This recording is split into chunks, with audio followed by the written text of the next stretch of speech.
Hello दोस्तों, स्वागत है आपका अपने YouTube चैनल पर और मैं आपका दीपक जोशी।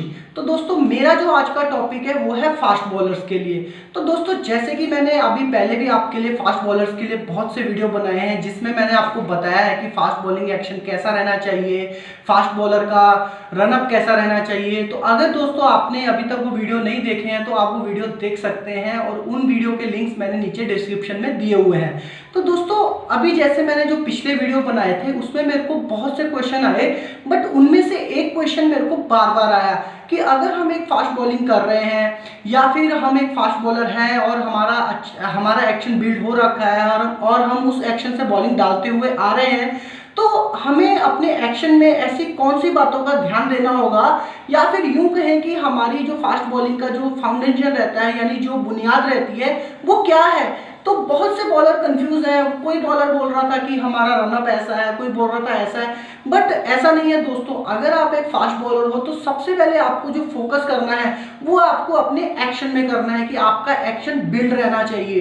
तो उस एक्शन को बिल्ड करने के लिए दोस्तों हमारी एक बुनियाद रहती है जिसे हम फाउंडेशन कहते हैं। तो उस बुनियाद को बनाने के लिए आपको समझना होगा कि उस बुनियाद में ऐसे 4 की पॉइंट्स कौन से हैं जिसको अगर आप इंप्रूव करो तो आप एक अच्छे फास्ट बॉलर बन सकते हैं। और आप देख सकते हैं कि जितने भी ग्रेटेस्ट फास्ट बॉलर हैं या फिर यूं कहें कि जो अच्छे फास्ट बॉलर्स हैं उनका जो फाउंडेशन रहता है यानी जो बुनियाद रहती है वो बहुत स्ट्रांग रहती है।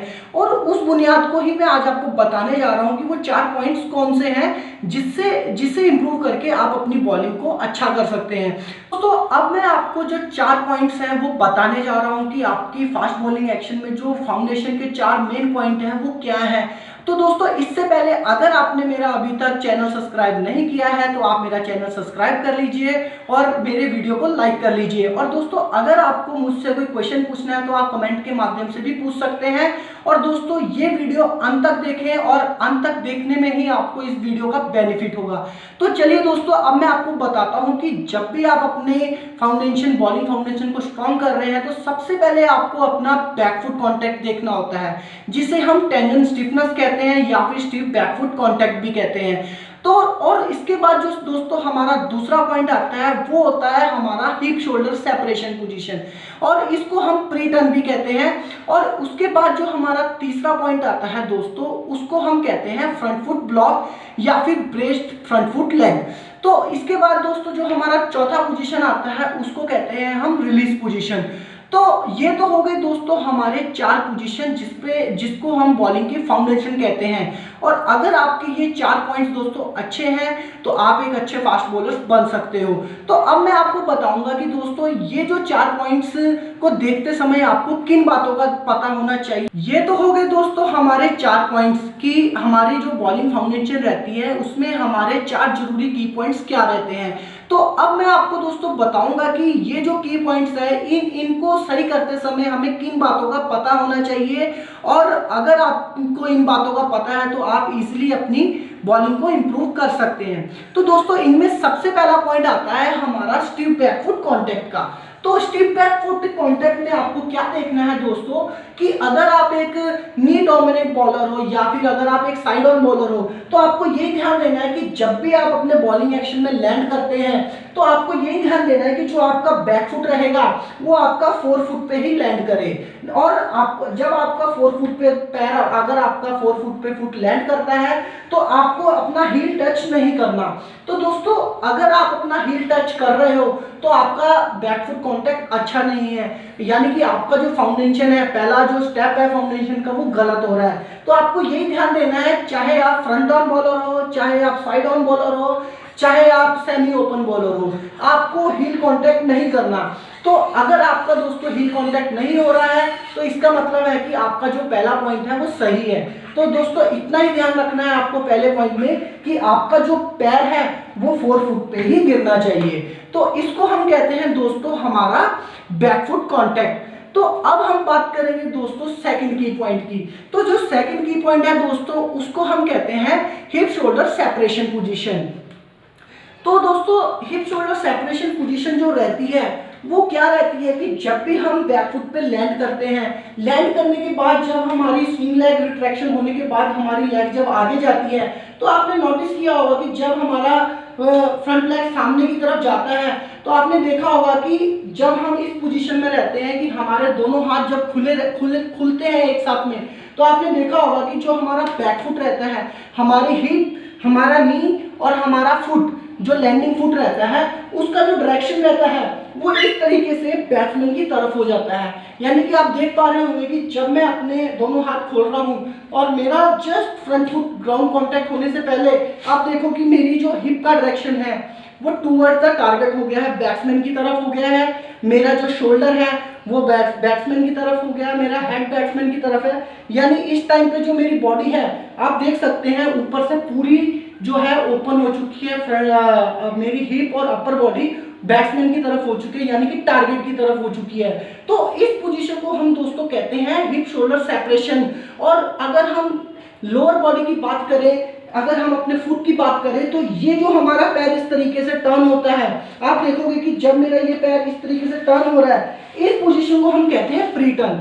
और जो हिप शोल्डर सेपरेशन पोजीशन रहती है दोस्तों, वो आप देखोगे कि आपकी जो पोजीशन बनेगी उस टाइम पे सेम ये पोजीशन बनेगी कि आपका जो बैक शोल्डर है यानी बॉलिंग आर्म है वो शोल्डर की लाइन में इस तरीके से रहेगी, आपका जो अपर बॉडी है वो नी की लाइन पे बिल्कुल सीधा रहेगा और आपका एक कर्व बनता रहेगा। यहाँ पे आपको फील हो रहा होगा कि एक कर्व बन रहा है और मेरा हेड पोजीशन बिल्कुल स्ट्रेट है और मेरा एक स्टार पोजीशन बन रहा है।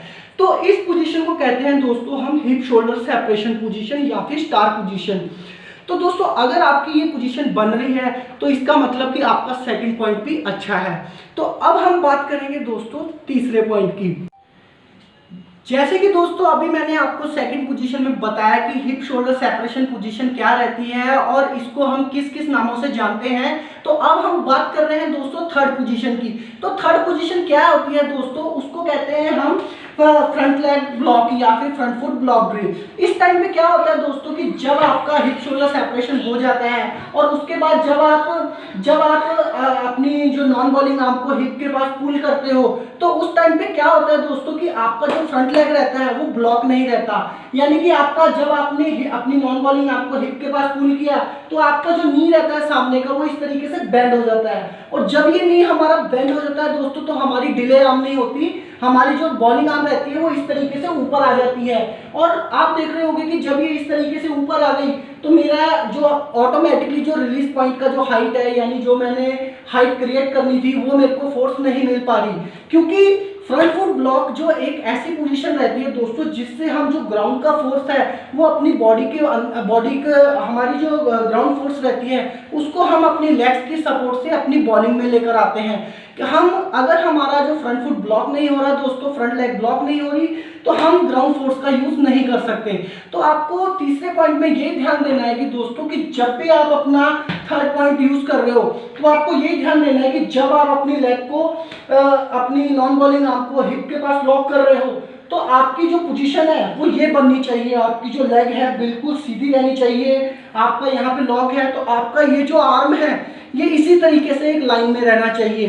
तो इस पोजीशन को हम दोस्तों कहते हैं हमारा फ्रंट फुट ब्लॉक या फिर हमारी ब्रेस्ट फ्रंट लेग। और इस पोजीशन को कहते हैं हम दोस्तों डिले आर्म। तो अगर आपकी ये दोस्तों पोजीशन बन रही है तो आपका जो थर्ड पॉइंट है वो अच्छा है। तो आपको इस पॉइंट पे ये ध्यान देना है कि आपको अपनी जो फ्रंट लेग है वो बेंड नहीं होने देनी, जितना हो सके आपको अपनी जो फ्रंट लेग है उसको स्ट्रेट रखना है। तो ये तो हो गया दोस्तों तीसरा पॉइंट। दोस्तों अब हम बात करेंगे चौथे की पॉइंट्स की कि वो चौथा की पॉइंट्स क्या है। तो दोस्तों चौथे की पॉइंट जो रहता है उसे हम कहते हैं हमारी रिलीज पोजीशन। तो दोस्तों रिलीज पोजीशन के टाइम पे ही हर बॉलर सबसे बड़ी गलती करता है, क्योंकि रिलीज पॉइंट ही एक ऐसा पोजीशन है जहां से आप अपनी बॉलिंग में पेस जनरेट करते हैं या फिर आप कंट्रोल लेकर आते हैं। तो इसमें जो आप गलतियां करते हैं दोस्तों वो उसमें सबसे पहली गलती क्या होती है कि जब भी आपका फ्रंट लेग ब्लॉक होता है और आप इस तरीके से लॉक करने के बाद डिले आर्म के बाद जब आप अपनी रिलीज पोजीशन की तरफ आगे आते हैं तो आपका क्या होता है दोस्तों कि आपका नी तो बेंड रहता ही है, नी बेंड हो जाता है जिससे आपकी आर्म जो है वो ऊपर आ जाती है, डिले आर्म नहीं हो पाता। और जो आपका अपर बॉडी रहता है जब आपका नी बेंड होता है तो आपका जो अपर बॉडी रहता है वो सामने की तरफ इस तरीके से गिर जाता है, जिससे क्या होता है दोस्तों कि आपका जो रिलीज पोजीशन है उस पर आप एफर्ट नहीं लगा पाते, और आपका जो एफर्ट अगर बॉल पे नहीं लगेगा तो आप अपनी बॉलिंग को तेज नहीं कर पाओगे, या फिर आपके पास एक सही रिलीज पोजीशन नहीं बनेगा।